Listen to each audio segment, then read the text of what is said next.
ನಮ್ಗೆಲ್ಲೋ ಒಂದು ಕಡೆ ನಿಜವಾದ ವಿರೋಧ ಪಕ್ಷ ಇವತ್ತೇನಾದರೂ ಐತೆ ಅಂದರೆ ಅದು JDS ಪಕ್ಷದ ಎಲ್ಲ ಇವತ್ತು ನಾಯಕರುಗಳಿರ್ಬೋದು, ನಮ್ಮ ಕಾರ್ಯಕರ್ತರುಗಳಿರ್ಬೋದು, ಅವ್ರದ್ದೇ ಆದಂಥ ಮಟ್ಟಕ್ಕೆ ಈ ತಾಲೂಕಿನಲ್ಲಿ ವಿರೋಧ ಪಕ್ಷವಾಗಿ ಕೆಲಸ ಮಾಡ್ತಾ ಇದೆ. ಮತ್ತು ಒಂದು ರೀತಿ ಆಡಳಿತ ಪಕ್ಷವಾಗೂ ಕೂಡ ಇವತ್ತು ನಮ್ಮ ಮುಖಂಡರುಗಳು ಇವತ್ತು ಕೆಲಸ ಮಾಡ್ತಾ ಇದೆ. ಯಾರು ಇವತ್ತು ಬಡವರಿದ್ದಾರೆ, ಏನು ಅನುಕೂಲಗಳನ್ನು ಬರ್ತಕ್ಕಂಥ ತಾಲೂಕು ಕಚೇರಿಗಳಿರ್ಬೋದು, ಸ್ಟೇಷನ್ಗಳಿರ್ಬೋದು, ಪ್ರತಿಯೊಬ್ಬರ ಒಂದು ತೊಂದರೆಗಳಿಗೂ ಕೂಡ ನಾವು ಅವ್ರ ಜೊತೆಯಲ್ಲಿ ನಿಂತು ಇವತ್ತು ಕೆಲಸ ಮಾಡ್ತಾ ಇರೋದು ಅಂದರೆ JDS ಪಕ್ಷದ ಮುಖಂಡರುಗಳು. ನಾವು ಯಾವುದೇ ಕಾರಣಕ್ಕೂ ಹಿಂಜರಿದಿಲ್ಲ. ನಾವೆಲ್ಲರೂ ಕೂಡ ಎಲ್ಲ ರೀತಿಯಲ್ಲಿ ನಮ್ಮದು ಸರ್ಕಾರ ಇರಲಿ ಬಿಡಲಿ, ಯಾವುದೇ ಸರ್ಕಾರ ಬರಲಿ ಹೋಗಲಿ, ನಾವು ನಿರಂತರವಾಗಿ ಈ ತಾಲೂಕಿನಲ್ಲಿ ಜನರ ಜೊತೆಯಲ್ಲಿದ್ದೀವಿ, ಜನರು ಸೇವೆ ಮಾಡ್ತಾ ಇದ್ದೀವಿ, ಜನರ ಕಷ್ಟ ಸುಖಗಳಿಗೆ ಆಗ್ತಾ ಇದ್ದೀವಿ. ಒಂದು ಮಾತನ್ನು ಹೇಳ್ತೀನಿ, ಇಲ್ಲಿ ಒಬ್ಬ ತಾಲೂಕಿನ ಆಡಳಿತ ವ್ಯವಸ್ಥೆ ಯಾವ ರೀತಿ ದಿಕ್ಕೆಟ್ಟಿದೆ ಅಂದರೆ ಯಾವ ಅಧಿಕಾರಿಗಳು ಕೂಡ ಯಾರ ಮಾತನ್ನು ಕೇಳ್ತಾ ಇಲ್ಲ. ಇಲ್ಲಿ ಸ್ಥಳೀಯವಾಗಿ ಒಬ್ರು ಶಾಸಕರು ಇದ್ದಾರೆ, ಆ ಶಾಸಕರ ಮಾತನ್ನು ಕೇಳಲೇಬೇಕು ಎಂಬುದನ್ನು ಕೂಡ ಯಾವ ಅಧಿಕಾರಿಗಳು ಇವತ್ತು ಪಾಲಿಸ್ತಾ ಇಲ್ಲ. ಒಂದು ರೀತಿ ಸ್ವೇಚ್ಛಾಚಾರಿಯಾಗಿ ಇಡೀ ಆಡಳಿತ ವ್ಯವಸ್ಥೆ ಇವತ್ತು ಕುಸಿದೋಗಿದೆ.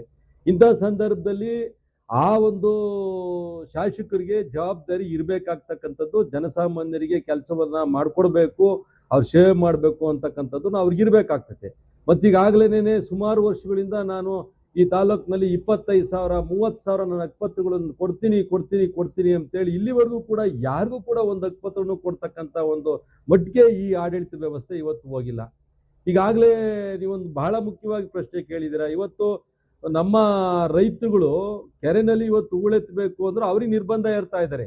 ಯಾರೋ ಬೇರೆಯವ್ರಿಗೆ ಇವತ್ತು ರೈಲ್ವೆಗಳಿಗಿರ್ಬೋದು, NHIಗಳಿಗೆ, ರೋಡ್ಗಳಿಗಿರ್ಬೋದು, ಇವ್ರುಗಳಿಗೆ ನಮ್ಮ ಅಧಿಕಾರಿಗಳು ನಿಂತು ಸಪೋರ್ಟ್ ಮಾಡಿ ಮಣ್ಣನ್ನು ಎತ್ತಿಸ್ತಾವ್ರೆ ಕೆರೆಗಳಲ್ಲಿ. ಸುಮಾರು ಈಗಾಗಲೇ ನಮ್ಮ ಪ್ರಕಾಶ್ ಅವ್ರು ಹೇಳ್ದಂಗೆ 30 ಅಡಿ 40 ಅಡಿ ಆಳಕ್ಕೆ ಮಣ್ಣನ್ನು ತೆಗೆದು ಇವತ್ತು ಆ ರೈಲ್ವೆ ಕೆಲಸಗಳಿಗೆ ಬಳಸ್ತಾ ಇದ್ದಾರೆ. ಇದು ಯಾವ ಮಟ್ಟಕ್ಕೆ ಹೋಗಿದೆ ಅಂದ್ರೆ ಆ ತಾಲೂಕಿನ ರೈತರುಗಳು ಇವತ್ತು ಆ ಮಣ್ಣನ್ನು ಹೊಡೆದಂತಹ ಮಟ್ಟಕ್ಕೆ ಇವತ್ತು ಈ ತಾಲೂಕು ಆಡಳಿತ ನಿರ್ಬಂಧ ಇರತಕ್ಕಂಥದ್ದನ್ನ ನಿಜಕ್ಕೂ ಕೂಡ ನಾವು ಖಂಡಿಸ್ತೀವಿ. ಇಡೀ ತಾಲೂಕಲ್ಲಿ ಎಲ್ಲೇ ಯಾವುದೇ ಕೆರೆನಲ್ಲಿ ನಮ್ಮ ರೈತರಿಗೆ ಏನಾದ್ರೂ ಕೂಡ ಹೂಳನ್ನ ಎತ್ತೋದಕ್ಕೆ ಅವರು ಅಡೆತಡೆ ಮಾಡಿದ್ರು ಅಂದ್ರೆ ನಮ್ಮ ಪಕ್ಷದ ವತಿಯಿಂದ ನಾವೆಲ್ಲರೂ ಸೇರಿ ಇವತ್ತು ಹೋರಾಟ ಮಾಡೋದಕ್ಕೆ ನಾವೆಲ್ಲರೂ ಕೂಡ ತಯಾರಿದ್ದೀವಿ. ಯಾಕೆಂದ್ರೆ ಇದು ಈ ತಾಲೂಕಿನ ರೈತರ ಆಸ್ತಿಗಳು, ಆ ಕೆರೆಗಳು ರೈತರ ಆಸ್ತಿಗಳು. ಆ ಕೆರೆಗಳನ್ನ ರಕ್ಷಣೆ ಮಾಡೋರು ಅವರೇ, ಆ ಕೆರೆಗಳಿಗೆ ನೀರು ತುಂಬಿಸೋರು ಅವರೇ, ಕೆರೆಗಳಿಗೆ ಹೂಳೆತ್ತಕ್ಕಂತ ಹಕ್ಕುನು ಕೂಡ ಅವರಿದೆ. ಅವ್ರ ಹೊಲಗಳಿಂದ ಮಣ್ಣು ಬಂದ ಕೆರೆಗೆ ಸೇರಿದಂತಹ ಸಂದರ್ಭದಲ್ಲಿ ಆ ಮಣ್ಣನ್ನ ಎತ್ತಿ ಇವತ್ತು ಅವ್ರ ಹೊಲಗಳು ಕೊಡ್ಕೊಂಬತಕ್ಕಂತ ಹಕ್ಕು ಇದೆ. ಅದೇನು ಸರ್ಕಾರ ಒಂದು ಏನು ಕಾನೂನಿದೆ, 3 ಅಡಿ ಆಳದಲ್ಲಿ 3 ಅಡಿ ಆಳದಿಂದ ಕೆಳಗಡೆ ಕೆತ್ತಬಾರ್ದು ಅಂತ ಏನಿದೆ ಅದನ್ನ ನಾವು ಪಾಲಿಸ್ತೀವಿ, ಒಪ್ಕೊಂತೀವಿ. 3 ಅಡಿ ಮೇಲ್ಪಟ್ಟಿರ್ತಕ್ಕಂಥ ಹೂಳನ್ನ ಎತ್ತಕ್ಕೆ ಯಾರ ದೊಣೆ ನಾಯಕನ ಅಪ್ಪಣೆನೂ ನಮಗೆ ಬೇಕಾಗಿಲ್ಲ. ಅದಕ್ಕೆ ತಾಲೂಕು ಆಡಳಿತ ಏನಾದ್ರೂ ಕೂಡ ಒಬ್ಬ ರೈತನಿಗೆ ತೊಂದರೆ ಕೊಟ್ಟರು ಸಮೇತ ನಾವೆಲ್ಲರೂ ಕೂಡ ಪಕ್ಷದ ವತಿಯಿಂದ ಇವತ್ತು ಹೋರಾಟ ಮಾಡೋದಕ್ಕೆ ನಾವು ಸಿದ್ಧರಿದ್ದೀವಿ ಎಂಬ ಮಾತನ್ನು ಕೂಡ ಇವತ್ತು ತಾಲೂಕು ಆಡಳಿತಕ್ಕೆ ನಾವು ಎಚ್ಚರಿಕೆಯನ್ನು ಕೊಡ್ತೀವಿ. ಮತ್ತೆ ಇಂಥ ಸಂದರ್ಭದಲ್ಲಿ ನಾವು ಜನರ ಜೊತೆನಲ್ಲಿ ಇರ್ತೀವಿ, ಜನಗಳ ಪರವಾಗಿ ಕೆಲಸ ಮಾಡ್ತೀವಿ. ಇದಕ್ಕೆ ಯಾವುದೇ ರೀತಿಯ ಅನುಮಾನ ಬೇಡ.